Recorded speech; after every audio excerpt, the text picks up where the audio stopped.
Sir, आपको कैसा लगता है कि किस तरीके से अप्रोच हो रहा है इस मेंटल हेल्थ को सही करने? देखिए, आजकल सबसे अच्छी बात ये हुई है कि हम लोग ने जो मुहिम चलाई है कि जो साइकाइट्रिस्ट पहले केवल दवा पे रहता था, अब हम लोगों ने साइकाइट्रिस्टों को ये समझाया। मैं खुद ही सीनियर साइकाइट्रिस्ट हूँ, तो हमने साइकाइट्रिस्टों को ये समझाने की कोशिश करी है कि होलिस्टिक ट्रीटमेंट होना चाहिए, कि उसकी पर्सनैलिटी क्या है, उसके तनाव क्या हैं, उसके इश्यूज़ क्या हैं।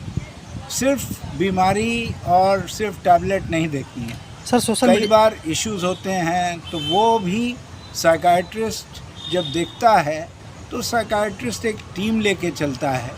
उसके साथ क्लिनिकल साइकोलॉजिस्ट होता है, साइकोलॉजिस्ट होता है, सोशल वर्कर होता है, लेकिन psychiatrist as a team leader वो बता देता है कि इसको क्या करना है। और फिर अगर ये लगता है कि इससे बड़ी बीमारी होने वाली है तो देन ऑफ कोर्स आप ज़्यादा दवा दे सकते हैं। आजकल दवाएं भी बहुत अच्छी एकदम स्पेसिफिक दवाएं हो गई हैं। पहले एक ज़माना था कि दवाएं गर्म होती थी, लेकिन आजकल बहुत सिंपल, जैसे डायबिटीज़ की दवा लंबी चलती है, जैसे हार्ट की दवा लंबी चलती है, ऐसे ही थोड़ा साइकाइट्री की भी दवाएं, चाहे डिप्रेशन हो चाहे एंग्जाइटी हो।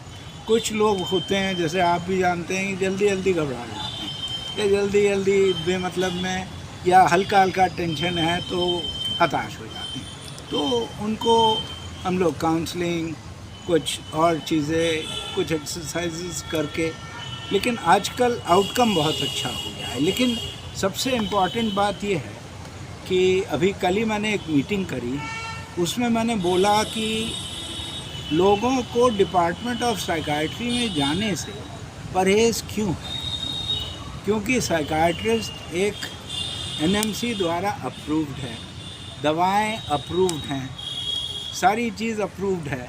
तो अगर आप प्यासे हैं तो नल के पास तो जाना पड़ेगा, नल तो नहीं चल के आएगा। तो जो भी चीज़ चाहिए, अगर हम भूखे हैं तो हम खाना खाएं, खाना अच्छा खाएं।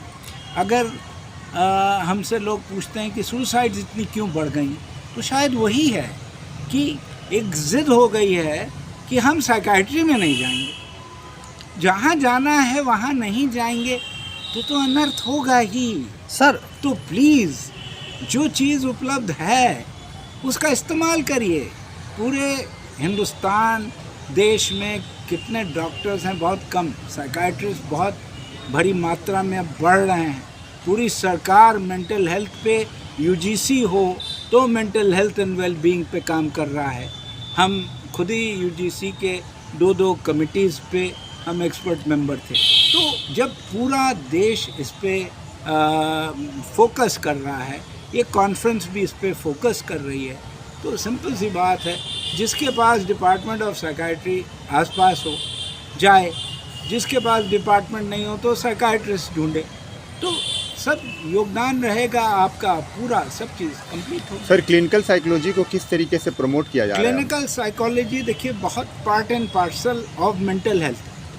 क्लिनिकल साइकोलॉजी हो, क्लिनिकल साइकोलॉजिकल टेस्टिंग हो, साथ में काउंसलिंग हो, साथ में सोशल वर्कर है, साथ में साइकाइट्रिस्ट है, तो ये सारी एक पूरी टीम। देखिए, एक कोई चीज़ नहीं होती है। जैसे लोग कहते हैं ना, इसको कोई परेशानी हो गई, इसको काउंसलर पे भेज दो, या इसको क्लिनिकल साइकोलॉजिस्ट पे भेज दो, या इसको यहाँ भेज दो। एक टीम में जाना चाहिए। साइकाइट्रिस्ट का टीम है, साइकाइट्रिस्ट की टीम में सारे लोग हैं। साइकाइट्रिस्ट डिटरमिन कर देता है कि भाई इसका इशू सीवियर है तो भाई दवा देंगे, साथ में ये करेंगे। नहीं सीवियर है, उतना सीवियर नहीं है, क्लिनिकल साइकोलॉजिस्ट पे जाके एक टेस्टिंग करा लो। ये कुछ है तो काउंसलर पे चले जाओ, सारी चीज़ उपलब्ध है। सर, क्लास आप लोगों के थ्रू मैं यही विनती करता हूँ कि जितने लोग ये सुन रहे हैं, प्लीज़ आएँ अपनी मेंटल हेल्थ के लिए, क्योंकि mental health is the master, और इसके बगैर ना नेशन की ग्रोथ होगी, ना आदमी की ग्रोथ होगी, ना फैमिली की ग्रोथ होगी। धन्यवाद। Thank you.